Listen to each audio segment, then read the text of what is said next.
Welcome, everyone, to the Firing the Man podcast. On today's episode, we are joined by Kevin Flaherty, who's on the deal team at Thrasio. Now, Ken, we just got done recording this, and I was absolutely blown away about what Kevin had to say, specifically about selling your Amazon business. What were some of your key takeaways? Yeah, absolutely. It was an amazing interview.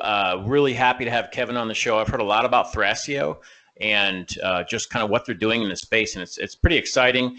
He explained a lot about how the deals go down and the acquisition phase and diligence. Some of the key takeaways for me were, it kind of really broke down about exactly what is the net margin that they're seeing from a lot of these companies that they're analyzing. And that had a lot of insight. So, hey, it kind of gives me a marker to shoot for. What about you, David? Yeah, I personally, on my vision board, I've got 8-figure exit. And I have never exited a company of my own. And so I think Kevin was able to provide really good insight into what happens when you have a successful business and you want to unload that, right? You want to sell it. And so I would say that this is something that only successful entrepreneurs are going to be able to experience. And I think there's a lot of great takeaways here. Whether you're just starting a business or have a business that you're planning on selling, I think there's a lot of great nuggets here, and you're really going to enjoy this episode. Welcome to the show, Kevin. Thank you very much for having me, David and Ken. It's great to be here and happy to chat with you both. Awesome. Well, first things first, tell us a little bit about yourself and what led you to joining the deal team at Thrasio.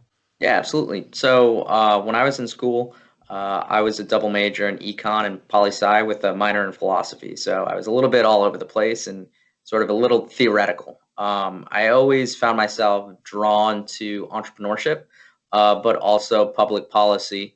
And that led me to a role over at Advantage Capital, where we were investing, like you had rightly mentioned, in startups as well as expansion stage businesses, typically industry agnostic. So we're taking looks at everything from a restart of a 110-year-old manufacturing business, as well as sort of Series A equity investments in ed tech software companies, and everything in between.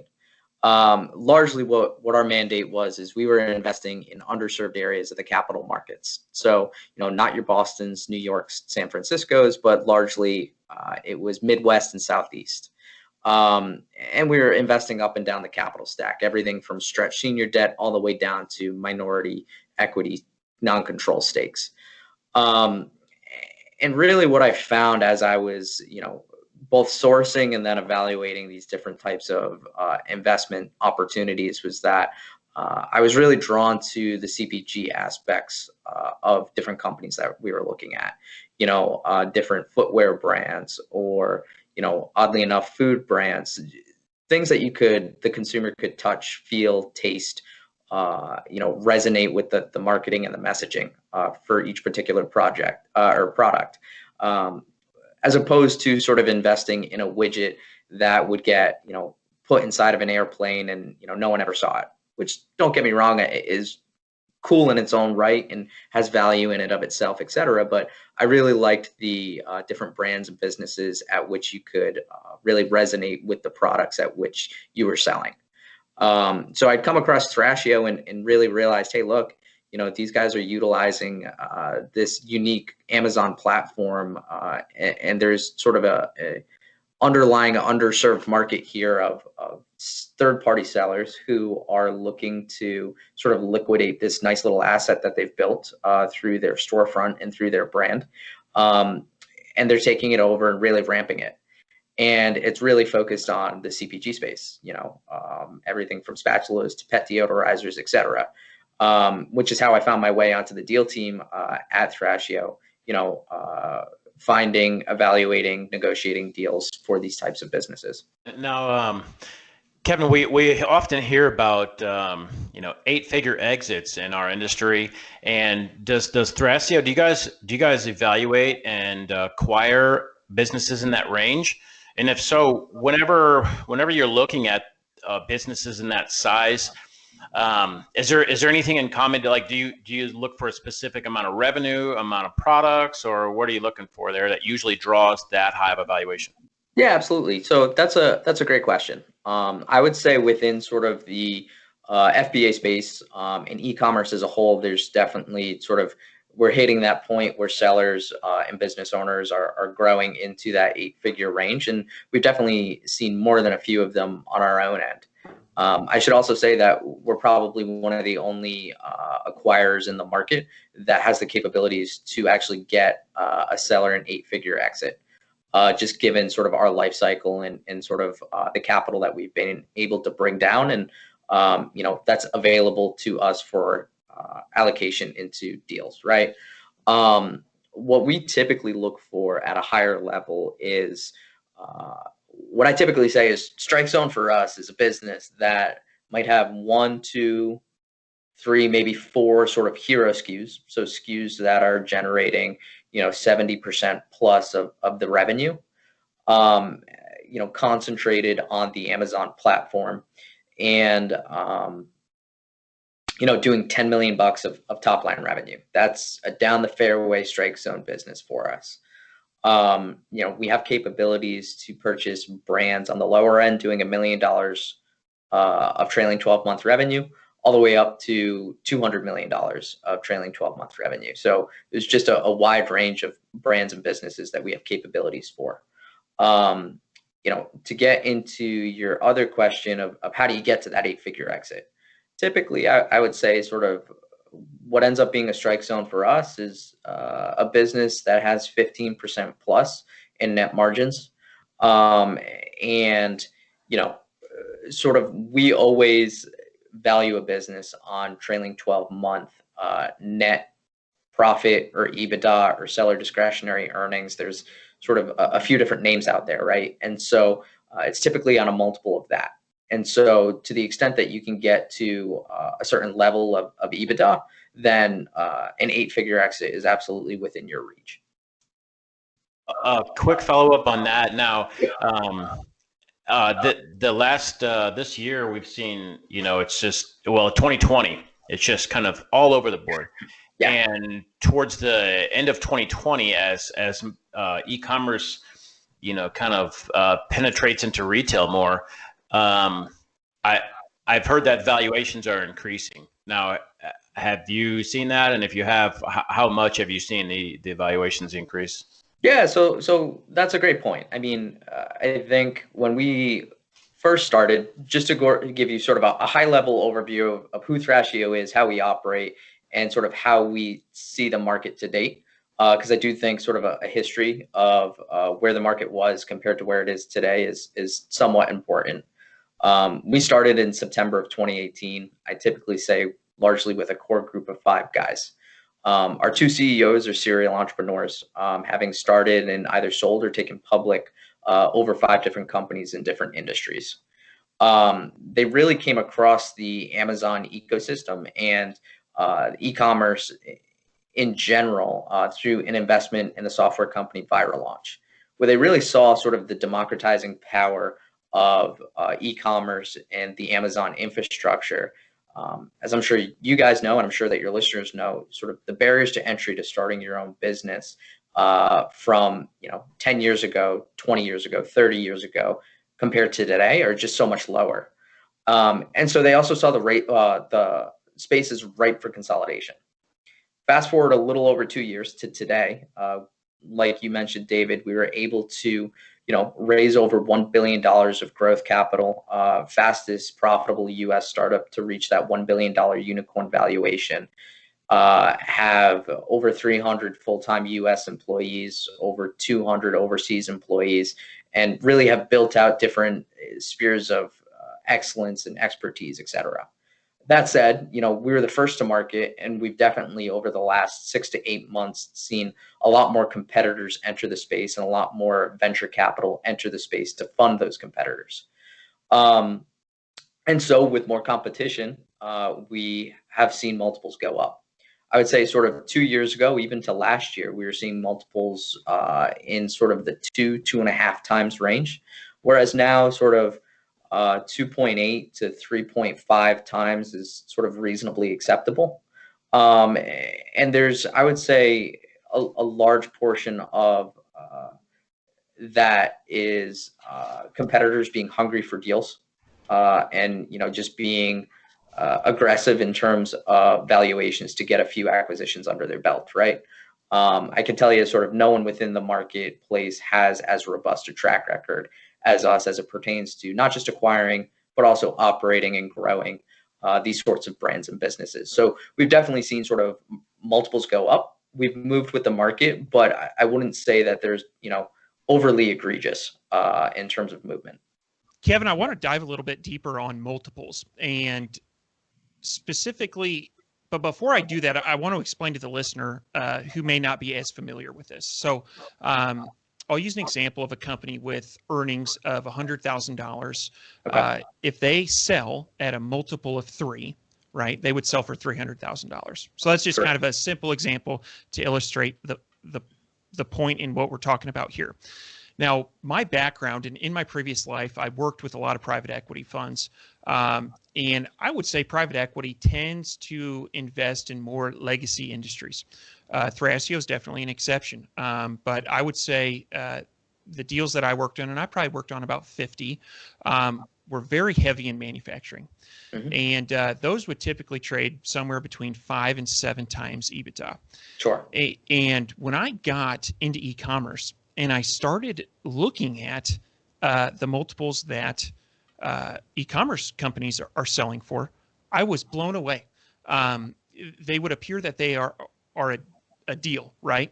And the only observable difference, and I'm interested in your thoughts on this, the only observable difference is often it's not asset heavy. So, right, a manufacturing plant is going to have a warehouse, they're going to have equipment. On my balance sheet in my own company, I have my laptop computer and I have inventory. That's Yep. it. And so anyway, can you talk or speak to that, the separation between multiples in your traditional private equity investment and what you're seeing in e-commerce? Yeah, absolutely. So, it's funny that you say that. My prior background over at Advantage, we were looking at, heavy manufacturing and industrials as well. And, would definitely agree, right? I think sort of at the moment, sort of e-commerce is in the second or third inning in terms of, a larger game being played. It's very early in sort of its life cycle. And I don't think that investors or really entrepreneurs have been super keen to sort of the democratizing power that these asset classes really have, which is sort of why the multiples are where they are. I should also mention that, we are an operating company. We are not a private equity fund where, we come in, we take over the brand, the business, we fully take over operations in-house. So, unlike a private equity fund, we don't, require any sort of the seller or the operator to stay on for any amount of time, sort of post-acquisition. And, unlike an private equity fund, we are solely focused on optimizing profitability in sort of the larger sense versus sort of financial engineering, I should say. So just one small sort of deviation there. Okay.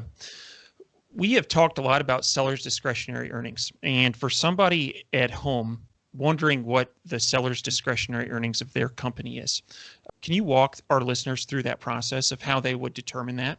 Yeah, absolutely. So let's assume that you are an Amazon-centric business or, e-commerce as a whole.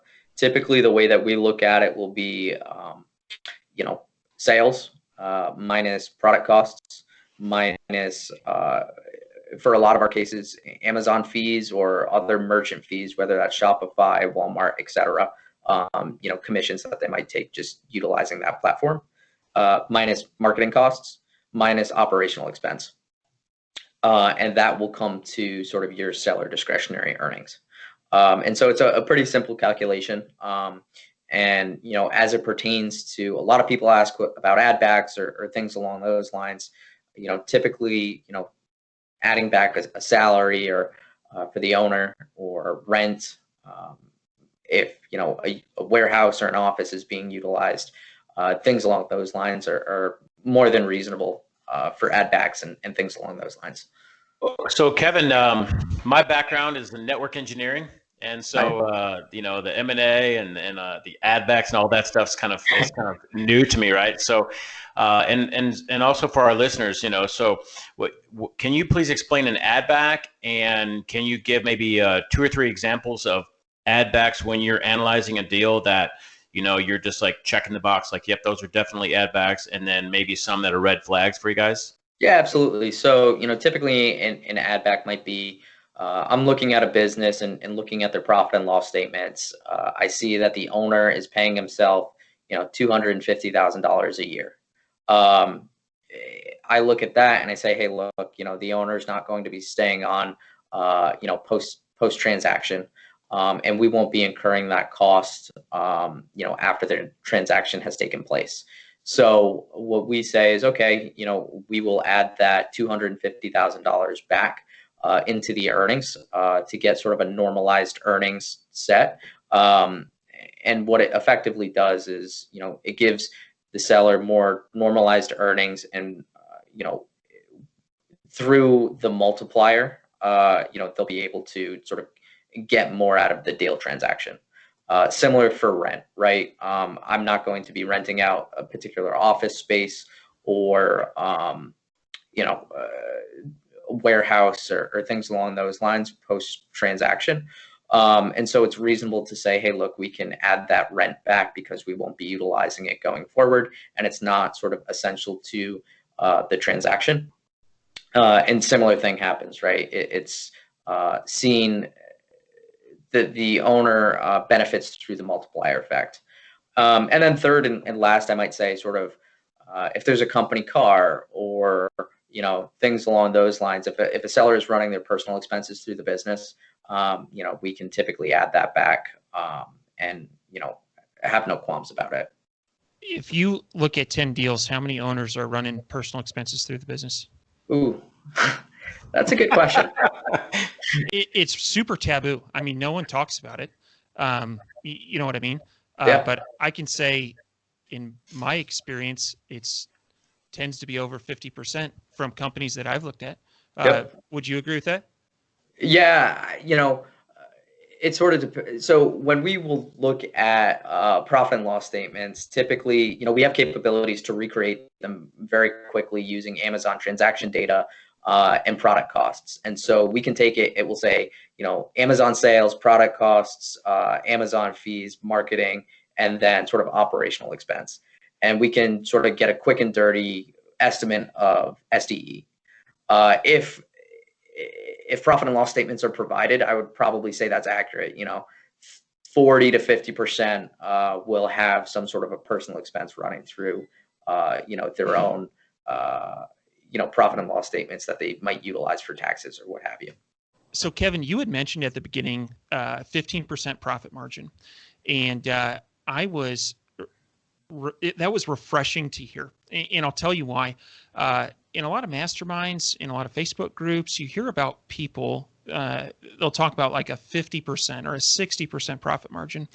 And I always ask myself, what am I doing to, I would say in my own company, my rule is I source products that I can sell for 3 to 4 times landed cost. All right. So if I can source it for 10, I want to sell it between 30 and 40. And after everyone gets paid, after PPC, after everything, I tend to land somewhere in that 15 to 20% profit margin. But I hear of these stories of people with much higher, and I wonder if they're inflating it or if they may be talking about gross margin. And so what do you tend to see, from that net income level on a good company? What do you tend to see? Yeah, I would say anywhere between 15 to 35. Ballpark is sort of on average what we're seeing with, I'll call on average 25%. And it sort of depends on the category set, how commoditized the product is, what the review mode is, what the pricing strategy has been, how competitive the keywords are, et cetera, the whole deal. But I would say sort of 25-ish% for a really solid private label business is an average net profit or net income sort of expectation. Now, I would also sort of mention things have gotten a little funky with COVID, right? So from, I'll call it April through June, with pricing, going through the roof and the whole 9 yards, a lot of that, a lot of the pricing increases drop straight to the bottom line. So, for that sort of stuff, you need to look at it and say, okay, what's a normalized net margin here? Because do I really think that sort of a spatula is going to be running a 55% net margin, in the foreseeable future? No, probably not. And so stuff like that needs to be taken into account. Now, Kevin, I want to get into something that you mentioned in the last comment, and it was review mode. Can you dig a little bit deeper in that and describe what you mean by review mode and what are some common, or how are you accounting for those? Or yeah, absolutely. So Thrasio has what we call an R-cubed philosophy in terms of looking for acquisitions. First is reviews. So does the product or the hero ASIN or the brand have a quote unquote review moat? So, if the bestseller has 20,000 reviews, and the next bestseller, sort of the number 2, number 3, number 4, are all hanging out at around 8 to 10,000 reviews, then it's reasonable to assume that going forward it's going to be much more difficult for the competitors to catch up. Conversely, I get asked a lot, well, what's a good number of reviews? Depends on the product category and product set, right? Embedding 150,000 reviews is not unreasonable. I think that the top seller actually has that. Whereas, if you had 50,000 embedding, it's just not as attractive. Whereas if you had 50,000 for a spatula, that becomes incredibly attractive, right? And so it's all sort of relative. Second, I would say is in our R-cubed philosophy is ratings. So it's saying, what is the bestseller ranking? Ballpark. Thrasio is focused on purchasing high quality products and offering them to consumers at affordable pricing. When they see that it's being sold by Thrasio, we want sellers to know that it's quality. And so, typically we're looking for products and brands that are selling different products at 4.4 stars and up. Lastly is reviews, ranking, and that was for ratings.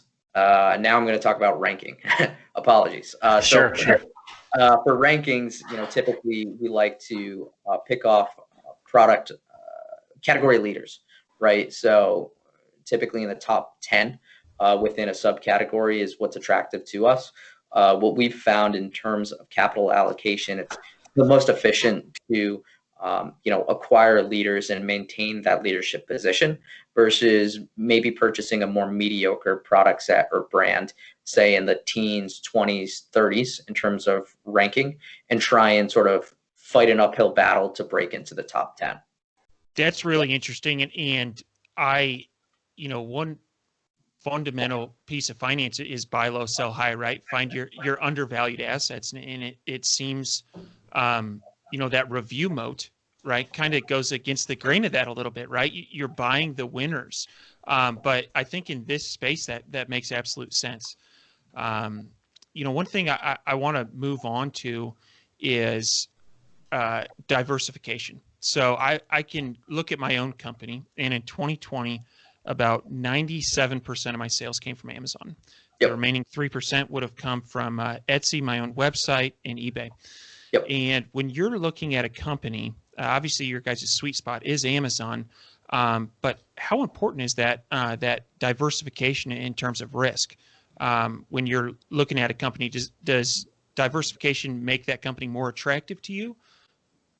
Yeah, so that's a great question. And I think that also sort of loops back to your original question surrounding multiples and why they're sort of on the lower end, right?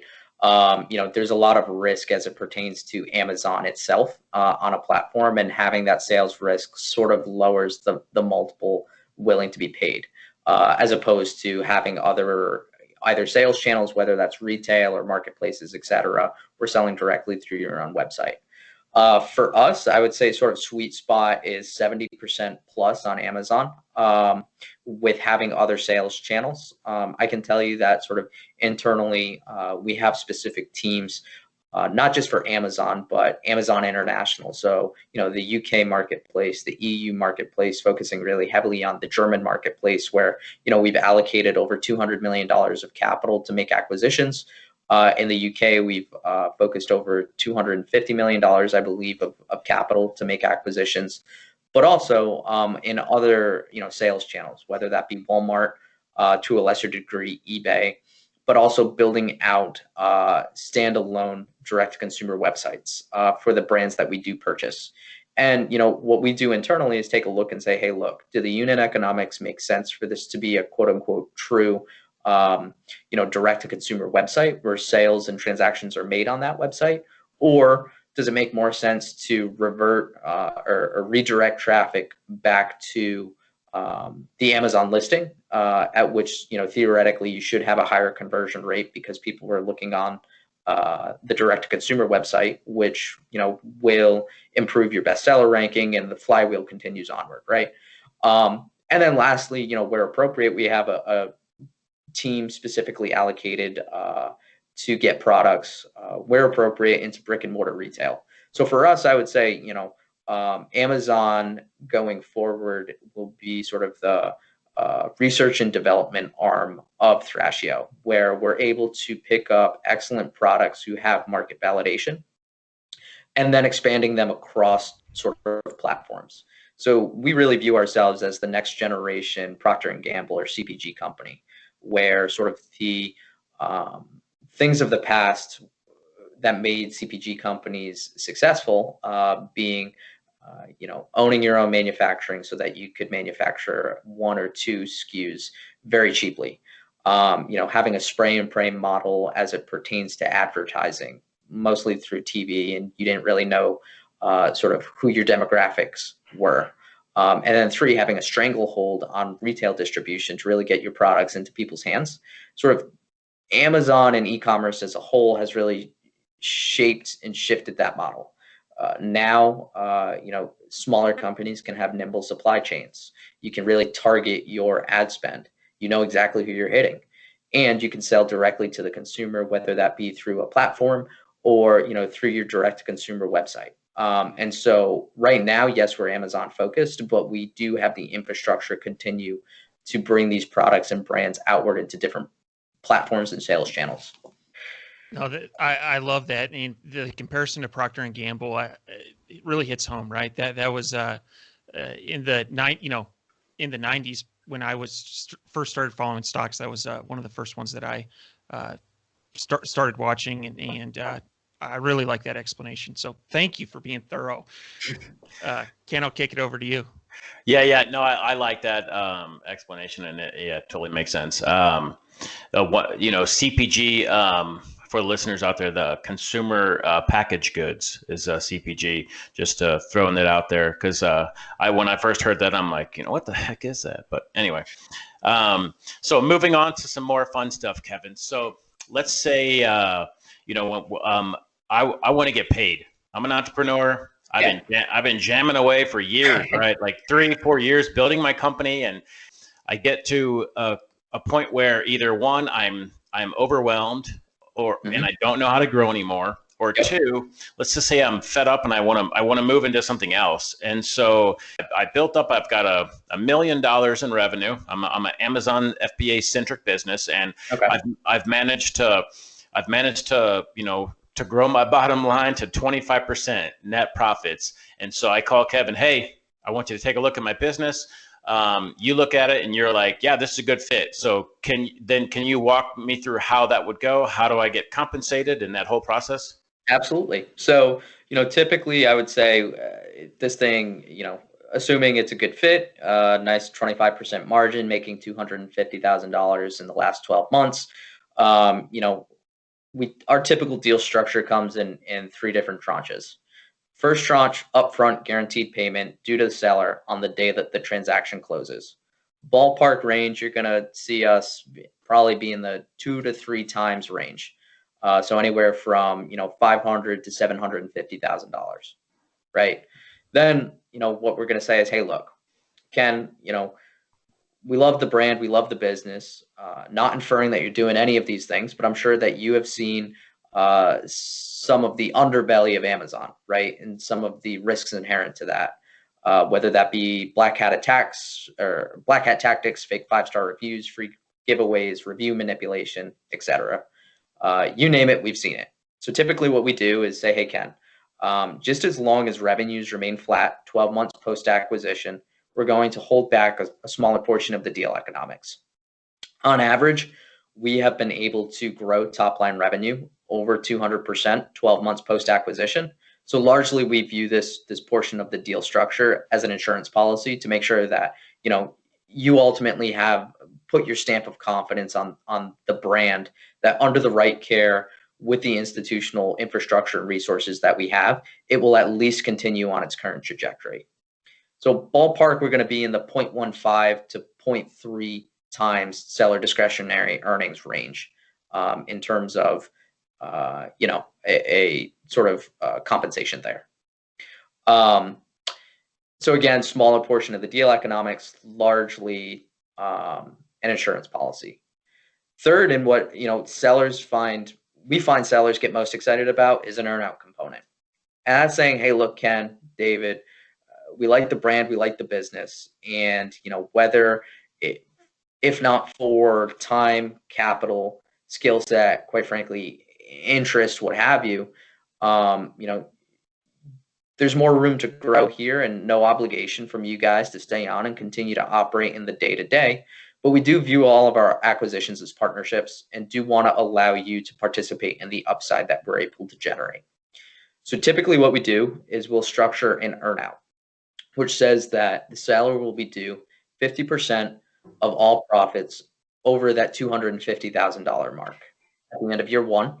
And then at the end of year two, it would be 50% of all profits or 50% of all net profit over that $250,000 mark again. So, the threshold does not ratchet up, which becomes particularly attractive when you look at our track record. On average, we've been able to grow SDE of brands across our portfolio over 150%, 12 months post-acquisition.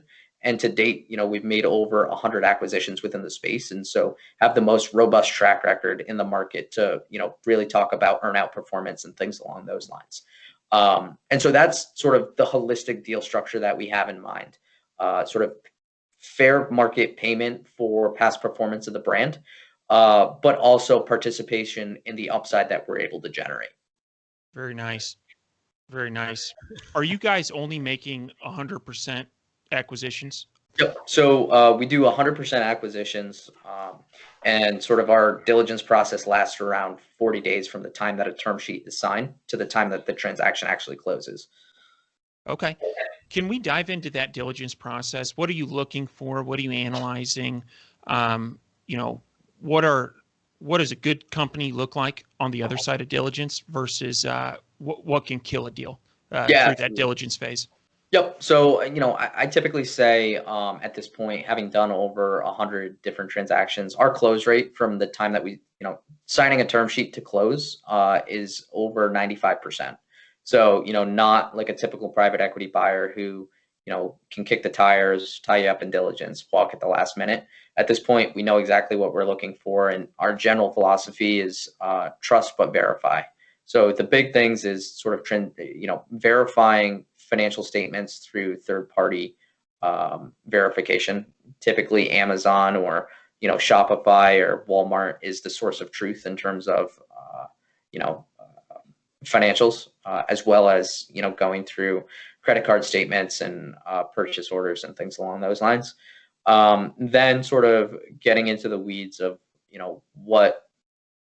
how the owner has been operating the business to date, so that there's a smooth transition in terms of marketing, transitioning over supplier relationships, things along those lines. To date, I would say, once we sign a term sheet, we do have every intention of closing that deal. If we uncover some sort of egregious black hat tactics, that weren't disclosed previously, or what the seller has represented pertaining to financials, were egregious. That's something that a larger conversation would need to be around. But if everything's sort of ballpark where we agreed on the term sheet, then we have every intention of closing that deal. I would say in terms of sort of what's been difficult things for us is businesses with a large amount of SKUs, right? So let's call it 3,000 SKUs or 5,000 SKUs. Just from an efficiency standpoint, it's much more efficient for us to acquire a company that might have 20 SKUs doing 10 million bucks of revenue versus 5,000 SKUs doing 10 million bucks of revenue, right? So businesses with a large SKU count become tough for us. Other than that, everything else for the most part is pretty much down the fairway. We do typically tend to stay clear of the apparel space, just because inventory management can get tough, and have to date stayed clear of the supplement space. To be respectful of your time, Kevin, this conversation has been going amazing too, by the way. David, before we get into the fire round, do you have any last questions? No, I don't. This has been tremendously helpful, and one thing that I think Kevin has been able to provide is insight into what goes on when you have a successful company. I have seen the M&A space on the consulting side of things, but I've never sold a company of my own. And I think a lot of people aspire, right, to grow a large company and sell it, and knowing what happens during that period of an entrepreneur's life is super helpful. So let's get right into the fire round. Yeah. Kevin, are you ready? Absolutely. What is your favorite book? So I would say one of my favorites of the last year would be American, Arsenal of Democracy, talking about World War II and how the Ford company had to shift over to manufacturing B-12 bombers from manufacturing cars. And it was pretty pertinent to sort of the March, April timeframe of shifting manufacturing over to sort of masks and PPE. And was just generally a good story that a lot of the stuff that's currently going on sort of isn't necessarily unprecedented. D2C space, I like the $1 Billion Brands Club, which I recently read, just giving sort of a general outline of how the D2C market has really transformed. So those are two good ones. Okay, what are your hobbies, Kevin? Hobbies. I'm a huge fan of Providence College basketball. So I am originally from Providence, Rhode Island, still currently live here after moving back from New Hampshire when I was at Advantage, and have, basically a diehard season ticket holder, and it's been a good couple of years. So that's one of my biggest hobbies. Also, I like hiking and skiing from my time in New Hampshire. Okay, last one. What do you think sets apart successful e-commerce entrepreneurs from those who give up, fail, or never get started? I would just say getting into it, right away. Sort of the act of having some sort of a clear focus in mind, and being able to adapt, but also not sort of getting discouraged right away, right? I think with Amazon and e-commerce as a whole, things can scale rapidly, and just having sort of some sort of guide work to, one, get yourself going, and then two, manage through the growth. Because what we do find a lot is sort of people can get overwhelmed by the growth or get overly bullish, and things start to go sideways from there. Excellent advice. Kevin, how can people get a hold of you? Yeah, so they can reach out to me directly, Kevin.Flaherty, Flaherty, at thras.io.